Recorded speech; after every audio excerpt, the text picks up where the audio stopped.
Yes, ఖచ్చితంగా ఈ tablets Arvind కోసమే వాడుతున్నారు.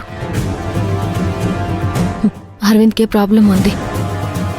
ఇలాంటి పరిస్థితుల్లో అరవింద్కి శౌర్యకి పెళ్లి జరిగితే ఖచ్చితంగా శౌర్య జీవితం నాశనం అయిపోతుంది, జీవితాంతం వితంతువుగా మిగిలిపోతుంది.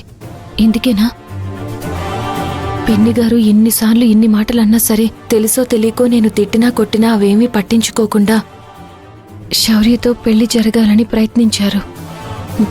ఇప్పటి వరకు ఈ పెళ్లి ఎలా ఆపాలా అని ఆలోచించాను.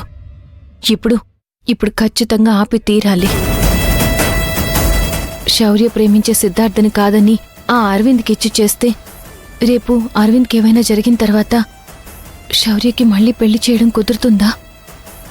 భర్త లేడన్న పేరుతోటి తను ఎన్ని బాధలు పడాలి, ఎన్ని అవమానాలు పడాలి. లేదు, ఎట్టి పరిస్థితుల్లోనూ ఈ పెళ్లి ఆపేయాలి.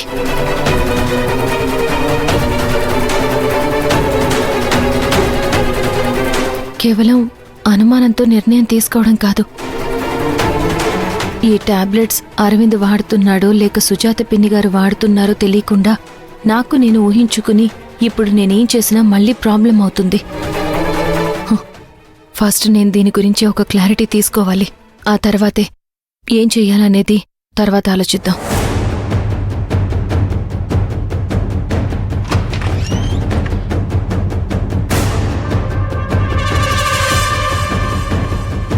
ఆ అమ్మాయి ఎవరో చాలా చక్కగా మాట్లాడింది.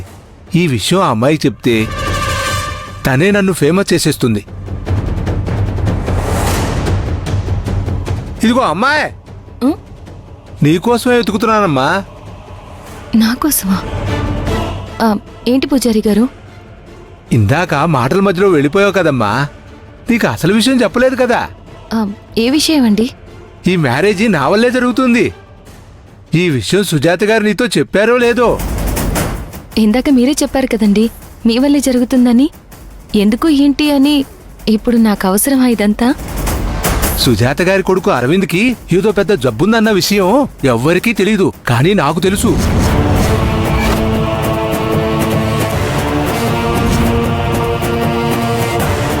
అతను 3 మాసాల్లో చచ్చిపోతాడన్న విషయం ఎవ్వరికీ తెలీదు, అది కూడా నాకు మాత్రమే తెలుసు.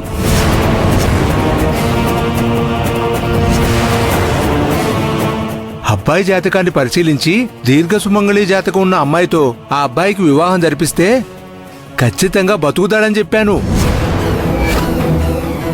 ఎవరైతే అతనికి భార్య అవుతుందో ఆ అమ్మాయి చనిపోయిన తర్వాతే అతనికి మరణం సంభవిస్తుందని చెప్పాను.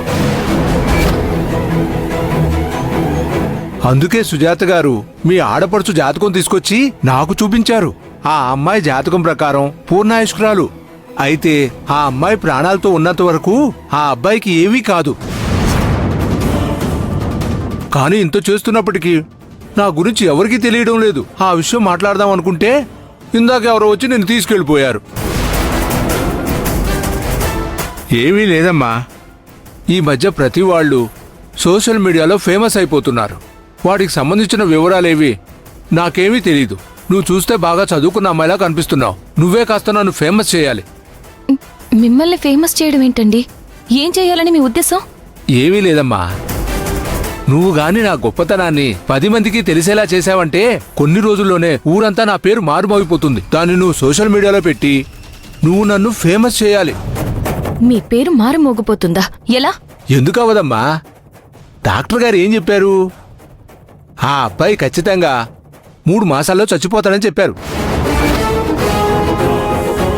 కానీ జ్యోతిష్య శాస్త్రం ప్రకారం ఆ అమ్మాయికిచ్చి పెళ్లి చేస్తే ఆ అబ్బాయికి ఏమీ కాదు, పూర్ణాయుష్కుడు అవుతాడు. రేపు పెళ్ళైన తర్వాత 3 నిద్రల తర్వాత ఆ అబ్బాయికి ఏమీ కాదు. నా జ్యోతిష్యాన్ని చూసి అందరూ నోరెళ్ళబెడతారు.